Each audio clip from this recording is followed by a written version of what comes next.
자, 여러분 안녕하십니까? 제가 김윤신입니다. 자, 이번 원포인트 레슨 여기에서는 신문 사설에서 안전대책 데이터 마이닝하기 이 주제를 가지고 한번 강의를 해 보겠습니다. 뒤에 나옵니다만은 지금 소개할 글은 2016년 12월 서울신문 사설 내용이 되는데, 요즘에 이제 경주나 이런 데서 그 지진의 여파가 상당히 우리 국민들을 불안케 했고, 또 우리는 얼마 전에 엄청난 세월호 사건이라는 그걸 겪고 나서 이 안전교육에 각별히 신경을 쓰고 있습니다만은 아직도 사고공화국이라는 불명예를 안고 있고, 그래서 이제 이런 그 학교에서도 우리 안전교육의 문제점과 바람직한 방향에 대한 보고서라든지 또 이런 걸 가지고 역할 수행이나 서류함 이런 문제를 또 만들어서 우리가 훈련을 할 그런 아주 중요한 태제가 되는 것이지요. 먼저 우리 도 교육청은 아니면 우리나라의 학교 안전 사고 예방을 강조하고 있는데, 가장 잘 되고 있는 부분, 못 되고 있는 부분이 무엇이냐, 그것을 신문 사설에서 한번 찾아서 여러분 토론 연습이나 면접 연습을 했으면 합니다. 또 두 번째 질문은, 이제 서울신문 사설이 나오는데 아래 사례를 읽고 학교 안전대책의 문제점 방향을 몇 가지나 찾을 수 있는지 데이터 마이닝 기법을 적용해서 찾아보시기 바랍니다. 이렇게 말을 합니다. 저는 한 2, 3일 전에 뭐 TV 프로그램에서 앵커한테서 이런 말을 들었습니다. 보통 어나운서가 어떤 기사를 발표를 한다거나 토론에서 사회를 볼 때는 중학교 학생을 대상으로 말을 해라, 이렇게 지침이 있다는 걸 보고 상당히 신선한 충격을 받았습니다. 강의가 됐든 보고서가 됐든 발표가 됐든 역할 수행에서 1:1 역할이 됐든 서류함에서 어떤 그 보고서 작성을 하든지 간에 그 평가자가 아주 알기 쉽게 쉬운 용어 그리고 해설을 곁든 그런 문자 단어를 써야만이 좋은 인상을 준다는 그런 내용이 되겠지요. 자, 그러면 이런 말을 염두에 두면서 한번 보도록 합니다. 이것은 우리가 이제 면접 및 집단 토론 자료로서 이 스탬퍼 기법이라고 있는데, 원래 이 스탬퍼라고 하는 것은 창의적 아이디어 체크리스트법이라고 하는 것입니다. 이런 기법을 적용을 하다 보면 이런 그 내용에서 많은 안전사고와 관련된 방향이라든지 문제점 이런 것을 이제 우리가 밝힐 수가 있습니다. 요건 제목이 뭐냐면 국민 안전 어떻게 책임져야 하냐. 그래가지고서 여기 보시면 서울신문 2016년 12월 16일자 서울신문에 나와 있는 칼럼이 됩니다. 자, 그러면 방금 전에 내가 뭐라고 말했냐면, 이런 사설이나 어떤 칼럼을 보면 겉보기에는 대단한 내용이 아닌 것 같습니다. 왜냐하면 이 글을 읽고 읽은 사람의 지적 수준에 상관없이 이 말을 읽고 공감하고 이해할 수 있으려면 쉽게 써야 한다는 것이지요. 그러다 보니까 깊이가 없는 것처럼 생각을 하는 경우가 많습니다. 그러나 여러분, 우리가 구상용으로 주어지는 이런 어떤 칼럼에, 또 참고용으로 주어지는 이런 칼럼에 많은 금은보화가 숨겨져 있습니다. 그것을 마이닝하자, 발굴하자 하는 얘기입니다. 자, 여러분, 3개월 전 한국은 남의 일로만 여기던 지진을 경험했다, 이렇게 되어 있습니다. 사실 한반도는 통념과 달리 예부터 지진과 무관한 지역이 아니었다, 여기까지를 한번 분석해 봅니다. 남의 일로만 여기던, 여기에 소 따옴표가 되어 있죠. 이것이 포인트입니다. 그러면 우리는 안전을 남의 일로만 봅니다. 어떤 사람이 어떤 좋지 못한 일을 당했을 때 그걸 남의 일로만 봅니다. 친구가 암에 걸렸을 때 남의 일로만 봅니다. 그러다가 내 가족이, 내가 사랑하는 사람이, 또 내 아이가 순간적인 잘못으로 큰 사고를 거쳤을 때 이것이 남의 일이 아니었구나 이렇게 느끼게 됩니다. 여기서 떠오르는 단어를 여러분 생각하면 안전불감증이라는 말이 떠오르게 됩니다. 이게 문제이죠. 그러니까 이 한반도도 사실은 지진이 얼마든지 일어날 개연성이 있음에도 불구하고 이걸 남의 일로만 봤다고 하는 것은 지진에 대한 인식이 없었다고 하는, 이것을 안전이라는 단어하고 결합하면은 지진 안전 불감증이라는 말이 나오죠. 그러면 이런 불감증을 없애려면 어떻게 해야 될까요? 우리도 지진이 일어난다는 객관적인 통계 자료를 보여줘야 됩니다. 그렇기 때문에 이제 그건 어떻게 하느냐. 나는 머릿속에 지식을 가지고 이것을 말하는 게 아니고 여기에 주어진 단어로만 글을 여러분한테 쓰고 또 발표 내용을 결정하기를 여러분한테 권합니다. 그 다음에 여기에 보면 통념이란 말이 나와요. 통념이라는 것은 통상적인 생각이라는 것이죠. 이것과는 다르다. 그래서 옛날부터 지진과 무관한 지역이 아니었다. 이것은 바로 홍보 부족이었다는 말이 떠오르게 됩니다. 그러니까 이것이 우리나라가 사고 공화국이라고 하는 이 오명을 갖게 되는 근본 원인이 된다. 이것입니다. 여러분, 이 중에서 어떤 것이 더 문제라고 보느냐. 그래서 우리는 아버지가, 어머니가 우리 어렸을 때 그런 말 많이 들었죠. 80 먹은 노모가 60 환갑이 넘은 80대 노모가 환갑이 넘은 아들한테 아가 길 조심해라. 이것은 그만큼 사랑하는데 자식이 의대를 갈 때 그 안전에 대해서 늘상 주입을 해야 된다는 거 아니겠습니까? 그래서 우리는 일상생활 속에서 이 안전 선포식을 한다거나 그 다음에 사고는 언제 어디서나 있을 수 있다고 하는 그런 경각심을 고치기 위해서 대국민 홍보 자료를 만드는 그런 방법을 만들어낼 수 있습니다. 이에 여러 할 말이 있겠지만은 시간상 여기에서 그만두겠습니다. 그 다음에 가장 오래된 지진 발생 기록은 삼국시대로 거슬러 올라가며, 여러분 삼국시대에 지진 발생 기록이 있었다는 것 언제 들었습니까? 지금 들었죠? 더더욱이 우리는 이런 홍보 부족이라든지, 그 다음에 어떤 보통 우리가 이제 사고가 나잖아요. 그러면 사고 누적 기록제라는 것이 있고, 또 우리 학생들이 학교를 다니다 보면은 학생 기록부라는 것이 있고요. 그 다음에 어떤 시설을 만들어 놓으면 이 시설은 언제 만들어졌고, 언제 붕괴됐고, 언제 개축을 했고, 증축을 했고, 라고 하는 그런 시설 이력제, 사고 이력제, 사고 누적 기록부, 뭐 이런, 말을 우리가 여기서 만들어낼 수 있습니다.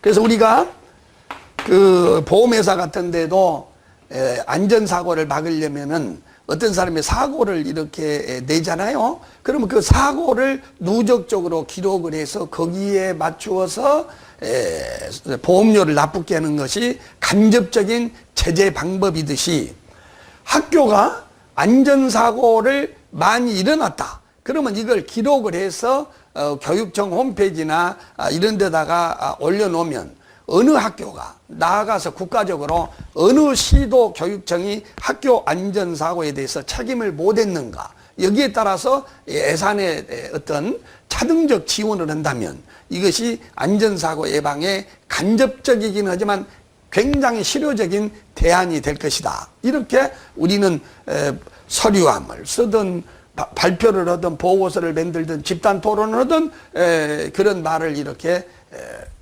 발표를 하면 되는 것이지요. 그 다음에 여기에서 기록이란 말이 이력제, 누적기록부, 시설 이력제란 거 있죠. 뭐 시설 지으신 분은 잘 알겠지만, 그래서 제가 어떤 정치인이 이런 말을 토론에서 한 걸 들었습니다. 내가 어느 조그마한 나라를 갔다라는 거예요. 그런데 시골길을 갔는데 조그마한 벽이죠, 벽. 조그마한 벽이나 어떤 이런 데도 전부 그 시설 이력제가 있는 것을 보고 이런 나라가 선진국이구나, 이런 인상을 받았다는 말을 듣고 이 기록을 저는 허투루 보지 않고 아주 중요한 포인트 워드로 보는 것입니다. 그리고 삼국시대로 거슬러 올라가며 조선왕조 실록에 따르면 무려 400여 건의 지진이 발생했어요. 예, 실록, 그 다음에 기록, 여기에서 이런 단어를 끄집어낼 줄 알아야 합니다. 중종 제2당시 거듭된 천재는 천재란 말이 나와 있습니다. 천재의 반대말이 뭐죠? 우리 스탬퍼 기법에서 반대로, 리버스, 거꾸로 해석해보고 반대로 해석한다. 예, 그러면 인재가 되는 것이지요. 그러면 천재는 현 치세에 대한 하늘의 뜻이라 하여 왕권의 큰 부담으로 작용했다. 여러분, 천재도 왕이 책임을 졌다는 것입니다. 그러면 인재는 얼마나 왕이 책임을 져야 하겠습니까? 여기에서 우리나라의 문제점 하나를 지적할 수 있는데, 학교 안전사고가 났을 때 책임지는 사람이 없다. 또 국가적인 재난이 졌을 때 책임지는 사람이 없다. 어제 그제 어떤 뉴스에서 손석희 JTBC인가 그 사장이 세월호 사건 때 한 트럭 기사가 한 말을 인용하면서 마지막 그 장면을 맺는 말을 봤습니다. 한 놈만 미안하다고 해라. 그 말이 바로 뭐냐면, 천재에조차도 왕이 책임을 졌다고 하는 것, 이것이 노블리스 오블리주입니다. 우리가 지위가 높아지고 아버지가 되고 가장이 되고 그러면은 그만큼 책임의식을 느끼게 하는 것이죠. 그렇기 때문에 우리나라 사고공화국의 원인은 책임을 지는 사람이 없다는 것, 책임 불감증 원인입니다. 그런데 우리나라의 안전사고, 성수대교 붕괴가 그랬고 세월호 사건이 그랬고 여러 가지의 이 안전사고는 미안하지만 천재가 아니고 인간이 만든 인재였습니다. 이런 인재라고 하는데 우리나라에 심각성이 있는 것 아니겠습니까? 그러면 천재도 최고 통치권자, 관리자, 학교로 말하면 관리자가 되겠죠. 그러면 이런 관리자의 책임의식을 느껴야 되고, 인재는 더더욱이 책임의식을 제곱으로 느껴야 되죠. 그러면 이 책임을 다 하지 못했을 때 어떻게 되느냐? 안전사고 불관용의 원칙이다. 이런 말이 나오게 된 겁니다. 이 안전사고는 안전을 제대로 하지 못한 사고란 뜻입니다. 그 말 속에는 인재라는 뜻이 들어가 있습니다. 그래서 옛날에 그런 말이 있죠. 장수는 전쟁에 진 건 용서할 수 있다. 그러나 경제를 게을리한 건 용서하지 못한다. 싸움하다 보면 질 수가 있는 것입니다. 근데 경계나 준비를 못했다. 그것은 사람이 자초하는 것이에요. 그러니까 용서하지 못한다는 거죠. 예, 여기서 우리는 학교 안전사고 예방대책이나 방법으로서 안전사고 불관용의 원칙을 확립을 해야 한다. 그래서 우리는 앞으로 어떤 사고가 나면 재차 이런 사고가 터졌을 때는 이제 요즘에 그러대요. 10만 원만 받으면 원 스트라이크 아웃이다. 이런 그 청렴 사고에 대해서는 불관용을 한다고 하듯이, 어쩌면 그것보다 더 무서운 것이 안전입니다. 죽어버리면 끝난 것이죠. 내 사랑하는 자식이 죽어버리면 끝납니다. 그러므로 우리는 이런 말을 여기서 끄집어낼 수가 있는 것입니다, 여러분. 지금 하나, 둘, 셋, 넷, 5줄 했는데 이렇게 많은 정보를 끄집어낼 수 있는 것이지요. 천재, 반대로 해서 그러면 인재, 왕, 학교 관리자, 부담, 책임의식을 느껴야 한다. 책임의식을 느끼지 못하면 처벌을 강화하는 것이다. 이에 재상이 사직을 정하며 책임을 지고자 했고, 임금은 스스로 부덕을 탓하며 백성의 구휼에 힘을 쏟았다. 이것이 오늘날 우리나라의 그 책임 불감증을 말해주면서 반면교사로 삼아야 할 그런 내용이 되는 것입니다. 이처럼 역사적으로 큰 재난이 일어났을 때 그 책임과 대책 마련에 대한 기대의 화살은 이쪽으로, 즉 국가와 리더십을 향하곤 했다. 국가와 리더십을 합치면 통치권자의 강력한 지도력을 의미합니다. 자, 국가라는 말하고 리더십을 컴바인해 하시기 바랍니다. 그러면 여기서 국가는 사람이 아니지 않습니까? 그러나 이 국가라는 것에다가 하나의 유기체, 생명체로 보고 국가의 리더십 그랬단 말이에요. 그러면 이름을 묶으면은 이게 유기체니까 이걸 국가를 좌지우지하는 사람이 누구냐면 통치권자예요. 그러면 학교 안전사고를 좌지우지할 수 있는 사람이 누구냐? 관리자가 되는 거예요. 그러므로 우리는 청렴을 강화하려면은 청렴 선포식을 하고 교육감님이 연두에 이 청렴을 내가 아주 앞장서서 무엇보다도 올해 한 해는 청렴 한 해로 하겠다 하는 것처럼 최고 통치권자의 강력한 의지 표명, 최고 통치권자의 강력한 의지 표명, 학교 관리자의 강력한 의지 표명, 예, 이런 것이 우리가 이제 학교 안전사고 예방 대책에서 연초에 해야 할 일입니다. 그러므로 이렇게 이제 여러분들이 보시고요. 그 다음에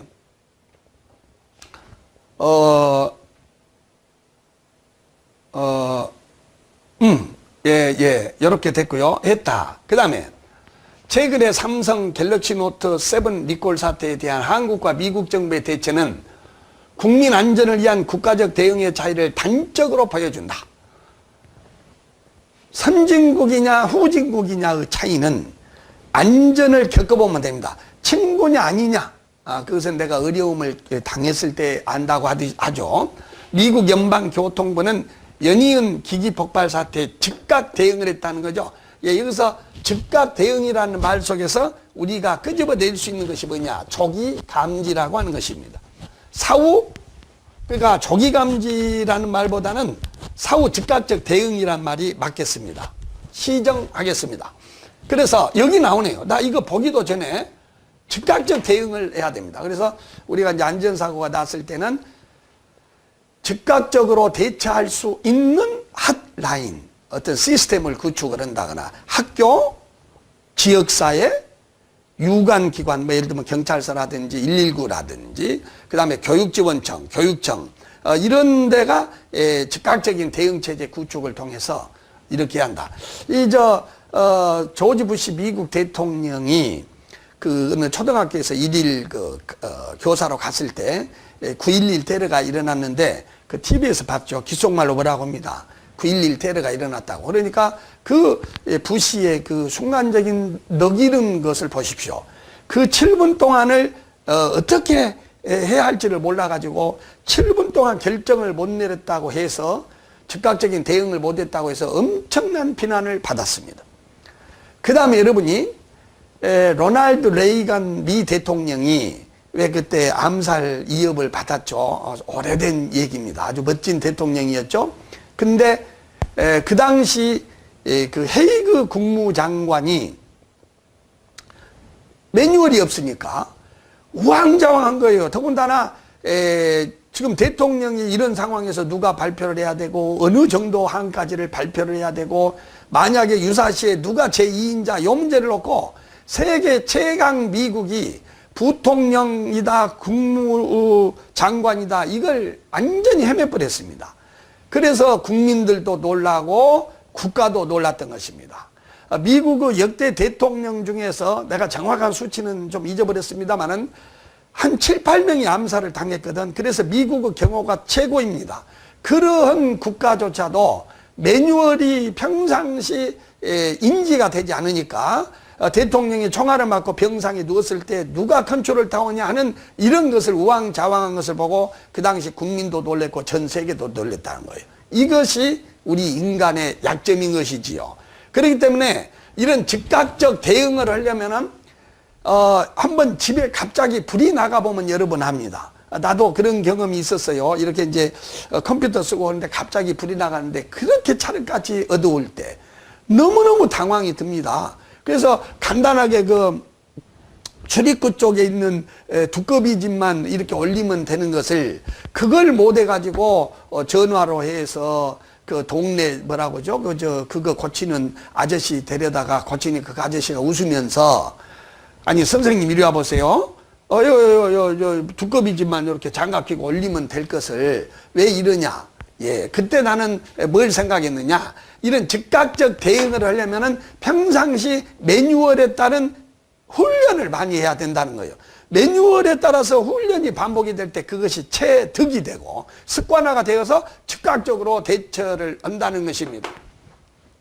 우리 세월호 사건을 보십시오. 그 엄청난 사건 속에서 그 당시 안일하게 그 회의 장면을 보면 정말 분통이 터지지 않을 수가 없습니다. 우리 학교에 지진이 터졌다거나 했을 때 과연 매뉴얼에 따라서 훈련을 자주 해본 사람은 즉각 어디로 대피해야 되고 어떤 문제가 일어난지를 대처할 수 있습니다. 이런 거. 그런데 미국은 이렇게 되는데 우리는 늦게 했다. 이것이 선진국과 후진국의 차이입니다. 국민의 안전의 책임은 국가에 있습니다. 환경 변화와 새로운 기술의 발달로 이건 이제 원인입니다. 원인. 그러니까 우리가 이제 왜 보고서를 쓴다거나 뭐 서류하면서 어떤 원인을 분석할 때 그 원인이 보이는 원인이 있고 보이지 않는 원인이 있거든. 그러면 아니 왜 요즘에 옛날보다도 재난이 일어났다면 몇백 명이 죽고 이러느냐. 왜 과거보다 훨씬 커지냐. 그 원인이 요겁니다. 눈에 보이는 원인은 새로운 기술의 발달입니다. 근데 눈에 보이지 않는 원인은 뭐냐? 의식의 저하가 되는 것이에요. 예를 들어서 과학기술은 옛날에는 자전거 타고 다녔거든. 그러니까 자전거 타고 다니면서 부닥쳐봤자 그것이 얼마나 다치겠어요. 그러나 지금은 비행기로 부딪혀버리면요, 이것은 엄청납니다. 그런데 자전거로 타고 다니면서 옛날에는 부딪히면은 막 얼싸안고 미안하다고 하고 막 뭐 밥 사갖고 가고 이랬단 말이야. 근데 요새는 비행기를 가지고 의도적으로 우리가 사고를 내버려. 여기에서 나는 무엇을 데이터 마이닝 하냐면 이런 과학기술의 발달이 사고가 빈발한 원인이기도 하지만 과학기술의 발달에 걸맞게 안전의식의 발달이 되지 못한다는 거. 또는 도덕적 쇠락을 들고 있습니다. 그러므로 우리가 이런 과학의 기술과 증오, 어떤 미움, 이런 도덕적인 타락, 모랄 해저드, 어떤 도덕적 이기, 이게 만나면 이것이 엄청납니다. 그러니까 핵기술하고 잘못된 그 의식을 가진 지도자가 만나면 전 인류가 재앙이 오는 것입니다. 그러면 우리가 대책이 뭐냐? 기술의 발달을 늦추자. 이것도 대책이 될 수 있죠. 그러나 내가 봤을 때는 샤프한 대책은 안 됩니다. 그러면 기술의 발달을 늦추자. 이런 말보다는 좀 영리한 말이 뭐냐면 지속 가능한 발전이란 말은 있을 수 있어요. 그러나 그것도 영리하지 못합니다. 영리한 것은 뭐냐면 과학기술이 발달할수록 인성교육을 강화해야 한다. 또 의식을 강화해야 한다. 이것이 숨겨져 있는 원인이면서 해결책이다. 원래는 10분만 하고 딱 간단하게 끝내려고 했는데 이렇게 강의를 하다 보면 정말 이것만 가고도 하루 종일을 이 얘기를 할 수가 있습니다. 여러분 요거 그 다음에 재난 규모와 파급력도 과거보다 훨씬 더 커졌다는 것이 보이는 기술이 있고 보이지 않는 기술은 책임의식 저하라든지 도덕 불감증이고 그 다음에 이걸 계속 파고들면은 청렴의식 저하가 여기에 있어요. 아니 안전사고의 원인에 청렴의식 저하가 무슨 말이냐 그럴지 모르지만요. 우리가 여러분이 어느 시설을 투자할 때 노비를 한단 말이에요. 그러면 로비를 하면 거기에 돈이 들어가잖아. 그러면 사업자는 이문이 남아야 돼. 그러면 로비에 들어간 돈을 빼려고 하다 보니까 시설에 어떻게 되는다? 좀 철근 같은 거 강도가 낮은 걸 써. 여기에서 사고가 일어나는 것입니다. 그러므로 안전사고의 뿌리에 가장 근본 원인이 우리나라의 도덕적인 쇠락이다 이렇게 보는 것입니다. 세월호 사건을 분석했더니 회피아가 있었다. 이걸 보더라도 여러분은 이 안전사고의 가장 큰 원인은 지도자의 책임의식 저하, 그 다음에 청렴도가 없는 그런 건설에 있어서의 어떤 계약, 이런 것이 원인이 되는 것입니다. 그 다음에 여러분, 그 다음에 이제 이거, 작은 실수가 커다란 사고로 이어지고 그 피해는 전 사회에 후유증을 남긴다. 참 이런 글은 읽기가 쉽습니다. 만약에 이걸 이렇게 쓴다고 해봐. 작은 실수가 전 사회에 후유증을 미치고 큰 사고를 가져온다. 이렇게 쓰면요, 머리가 이게 복잡해져. 그래서 여러분 항상 글을 쓸 때는 점감법으로 쓰세요. 작은 사고가 커다란 사고로 이어지고 그 피해는 전 사회에 후유증을 남기기도 합니다. 국가는 이러한 위험으로부터 국민을 보호할 의무를 지녔지만 100% 예방과 완벽한 대체는 점점 어려워져. 왜? 과학 기술의 발달 이런 것 때문에 100% 어려워져. 그러기 때문에 그럴수록에 더 안전교육이 강화가 되어야 한다. 이런 얘기가 되는 것입니다. 안전사회를 만들려면 정부와 학계, 국민 등 전 사회 각 분야의 노력과 협조가 필요합니다. 가버넌스란 말 여러분 알죠? 거버넌스 체제 또는 시스템적 노력이요. 예를 들어서 사고는 절대 없어지지 않습니다. 우리 부패는 절대 없어지지 않습니다. 인간이 살아 숨쉬는 한 부패와 사고는 있을 수밖에 없어. 그렇다면 곳곳에서 안전사고가 일어난다면 사고는 통치권자의 노력이 중요하다고 했지만 학교 관리자의 노력이 중요하다고 했지만 학교장으로부터 저기 버스를 운전하시는 운전기사님 그리고 학생 하나하나까지 안전의식이 강화가 돼야 돼. 이것이 바로 시스템적인 노력이다. 이렇게 되어 있습니다. 전 사회 각 분야의 노력과 협조체계 구축. 그러니까 여러분 안전사고 대책의 제일 중요한 건 뭐냐? 관리자, 지역사회, 학부모, 학생 간의 의식 강화와 이런 지역사회와의 협조체계 구축이 필요한 겁니다. 그리고 여러분 대형사고가 발생하기 전엔 반드시 수많은 징후와 작은 사고들이 일어나 이를 하일리 법칙이라고 합니다. 나는 하일리 법칙을 알지 못합니다. 그러나 하일리 법칙이 뭐요? 그러면은 말을 못해요. 여기 써져 있는데도 말을 못해. 그러면 하일리 법칙이 뭐냐? 그럼 하일리는 100% 사람 같아요. 사람이 이걸 발견을 하니까 하일리 법칙이요. 그럼 하일리 법칙이 뭐냐? 자세하게, 자신 있게 말을 해라고. 어떠한 대형 사고가 발생하기 전에는 반드시 수많은 징후와 작은 사고들이 있다는 겁니다.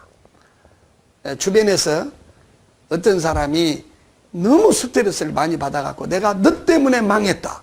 너 때문에 병이 걸렸다. 예, 그건 말이 맞지 않습니다. 내가 당이 걸린다. 내가 어떤 파킨슨 병에 걸린다. 그 다음에 뭐지, 뇌출혈이나 뇌경색이 이루어진다. 이미 10년, 20년 전부터 자기가 모르지만은 조금씩 신호를 보내는데 그것을 우리가 알지 못하죠. 그러니까 여기에서 우리가 데이터 마이닝 할 수 있는 게 뭐냐? 조기 감지입니다. 그러므로 여러분 안전사고에서 안전사고 예방에서 제일 중요한 것은 사후 처방이 아무리 신속해도 그건 필요가 없어요. 사전에 조기 감지가 중요하다. 조기 감지 이것이 우리 안전사고 예방 대책에 써져야 돼. 그러니까 하일리 법칙이란 뭐냐면 작은 사고가 모여서 중간사고가 되고 중간사고가 모여서 대형사고가 된다는 것입니다. 세월호 안전사고가 대형사고라면 세월호 안전사고가 터지기 전에 그것이 일어날 수밖에 없다는 수많은 해양사고가 있었는데 그 해양사고에 누구 하나 책임의식을 가지고 야무지게 거기에 파고들었다면 세월호 사건은 막아졌고 세월호 사건이 막아졌다면 우리는 탄핵도 없었던 것이죠. 그리고 이 탄핵이 있게 되기도 이미 수많은 징조가 다 보여져 있는데 그것에 대해서 책임지게 조기 감지 체계가 없었고 그것을 고발하는 것이 없었습니다. 그러므로 여기서 나는 하나를 하일리 법칙이 뭔지를 몰라도 원래 하일리 법칙이 뭐냐고 하면은 여러분이 보시면 알지만은 대형사고, 중간사고, 이런 소규모 사고 사이에는 대형사고 하나에 예를 들면 200개의 중간사고가 터지고 200개의 중간사고에는 1000여 개의 그 조그만 사고가 터진다. 예를 들면 이런 논리입니다. 여기서 저는 고발도 제일 중요한 것이 내부 고발이에요. 공익신고제. 그래서 이제 사고 같은 경우도 막으려면 어떤 시설업자라든지 그것을 감독하는 사람이라든지 그것을 본 사람이 직방으로 고발하는 이런 체제, 내부 비리 고발제, 공익신고제 이런 것이 활성화가 되면 청렴도 강화될 뿐만이 아니라 우리나라의 안전사고도 막게 됩니다. 여러분, 내가 어디 병이 조금씩 온단 말이죠. 그러면 빨리 고발을 해야 돼. 그때 누구한테 고발을 했냐? 의사한테 가서 고소를 해야죠. 의사님, 내가 지금 이래요, 이 몸이. 그러면 의사가 그걸 접수해서 빨리 진단을 해서 그냥 간단하게 이렇게 치료를 할 수 있다. 여러분, 어때요? 이를 하일리 법칙이라 부른다. 왜 여러 번의 경고 신호가 여기저기서 울려도 사고를 막지 못할까? 여기저기 서로의 일을 알지 못하고 한 번이 여러 번이 되어 전하는 메시지를 제대로 읽지 못하기 때문이다. 조기 감지책의 미구축 원인이. 심지어 이미 일어난 사고에 대응에 있어서도 손발이 맞잖아. 그러므로 손발이 맞으려면 뭐냐? 통합법칙에 컨트롤 타워가 있어야 되는 것입니다. 이번에 세월호 사건에서 컨트롤 타워가 없었습니다. 그러니까 학교에서도 어떤 안전사고가 지진이 안 일어날 거다. 안 일어나야 되지만 그것은 당이고, 만약에 일어나 버리면 어떡할 거예요? 그러면 미리부터 계획을 세워야 한다. 통합적인 체계, 이렇게 있을 때 어떻게 한다는 컨트롤 타워가 미리 구축이 돼 있어야 됩니다. 위험을 감지하고 예측하고 이에 대응하려면 각 부문이 긴밀히 협조하는 총체적 안전체계, 총체적 대응, 이렇게 전 학교, 직원, 학부모, 교육청, 119 구급대 시스템적인 체계 구축, 이를 위해서는 다양한 관점에서 융합적 접근과 협업이 중요하며 민관학의 공조가 필수적이야. 이를 가능케 하는 시스템 구축. 여기에 다른 게 아니고, 민관학이라는 게 뭐냐면 관료가 좋은 점도 있지만 안 좋은 점도 있어.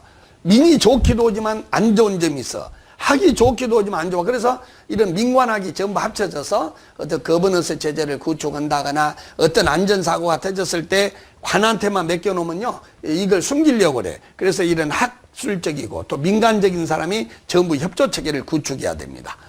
여기에서 이제 우리가 끄집어낼 수 있는 것은 학교 안전사고는 학부모의 노력도 굉장히 중요합니다. 또 학부모가 집에서는 그 자녀들에게 하는 어떤 교육이라든지 또 교육청의 어떤 프로그램 개발이라든지 이런 것이 아주 중요합니다. 지난달 한국행정연구원은 여러 국제연구기관의 서각들이 한자리에 모여서 재난 관련 정책 연구에 대해 토의하는 학술 대회를 열었습니다. 각 분야의 연구기관들이 공유가 아주 중요합니다. 그러므로 여기서 여러분이 나오는 것은 학교 안전 사건이 일어났을 때 거기에 대한 사례를 알기 쉽게 만들어서 발굴 전파를 해야 돼요. 좋은 것은 좋은 것대로 안전사고의 선진적 대응 사례가 있으면 그것도 하고, 실패 사례와 우수 사례를 함께 이렇게 공유하는 이것이 중요합니다. 우리는 사고가 나면 일단 덮는데 급급합니다. 이것은 병을 치료한 것이 아니고 오히려 더 오래 가게 한다는 점에서 아주 좋지를 못합니다. 융합적 접근 필요성, 이런 것이 되겠습니다. 안전 문제의 적극적 개선을 위해서는 국가 역할과 함께 다양한 주체들이 다양한 주체들의 문제 의식과 실천이 뒷받침이 돼야 돼. 그래서 의식 강화와 함께 실천이 있어야 되는 겁니다. 끊임없이 발생하는 어린이 통학 자령 사고를 줄이고자 15년 이른바 세리미법이 시행이 되었지만은 우리나라가 법과 제도 기구가 안 된 것은 아닙니다. 법과 제도 기구는 잘 되어 있는데 의식이 거기에 따라가지 못해. 그 의식은 아까도 말했지만 안전 불감증이라든지 청렴도라든지 이런 거, 제도적으로는 꾸준한 보완이 이루어지고 있지만 실제 현장에서는 실천이 미진해서 쉽게 효과를 가져오지 못한다. 정부가 정책과 규제의 안전 테두리를 만들면 이 안에서 관리할 책임은 통학버스 운영기관 담당자들의 몫이며, 어린이에게 주의를 기울이도록 안전에 대한 개념을 심어준 것은 교육자와 부모의 책임입니다. 정부가 아무리, 학교에서 아무리 만들어도 부모 한 사람 한 사람이 자녀들에게 안전교육을 실천해 보이고 아침에 등교할 때 주입을 하지 않는다면, 그러므로 여기서 나오는 것이 뭐냐면 안전 선포식을 한다든지, 그 다음에 늘상 SNS를 통해서 학부모들한테 자녀한테 안전교육을 시키자라고 이렇게 협조 공문을 띄우는 거. 정책이 제대로 시행되려면 현실적인 지원과 점검, 관리자 실무자 안전의식, 여기에 이제 시스템적인 의식의 강화. 그러니까 뭐냐면 제도와 의식으로 이렇게 대책을 수립하면 되겠습니다. 지금 우리 참모들이 빨리 끝내라 이런 신호가 많이 오고 있어서 말이 좀 빠른 것을 여러분 이해해 주시기 바랍니다. 안전사회를 누리기 위해서는 노력이 필요합니다. 안전의식은 저절로 생겨난 것이 아닙니다. 체험을 통한 부단한 교육과 실천이 따라야 되는 것입니다. 시스템이 받쳐주고 이끌어줘야 합니다. 안전을 확보하려면 각 주체가 책임과 역할을 다하고 있는지 지속적으로 점검과 피드백입니다. 이 모니터링은 아주 중요해요. 보고서나 이런 데서. 우리가 서류함이나 역할 수행을 할 때도 평가지표에 나와요. 특히 장애 요인이 뭡니까? 무엇을 점검해야 하냐를 물어봐라고. 그러므로 이런 모니터링은 주기적으로 이렇게 점검을 해야 합니다. 교육청에서 학교의 안전사고 이런 것을 주기적으로 점검을 해서 그것을 교육청에 이렇게 이제 그 탑재를 해놔가지고 경각심을 고취한다. 그래서 이제 전 국가적으로도 어느 시도에서 어느 기초자치단체에서 사고가 많이 일어나느냐 그것을 공개해버리자는 것입니다. 비교 공시제. 이렇게 하면은 선거에서 표를 먹고 살아가는 교육감님 또 이런 분들은 이런 정보 공개에 엄청난 부담을 느끼기 때문에 좋다. 그런 얘기가 되는 것입니다. 지속적 모니터링. 이를 위해서 안전사업이 제대로 수행되고 있는지, 안전관리제도가 제대로 운영되는지에 대한 이런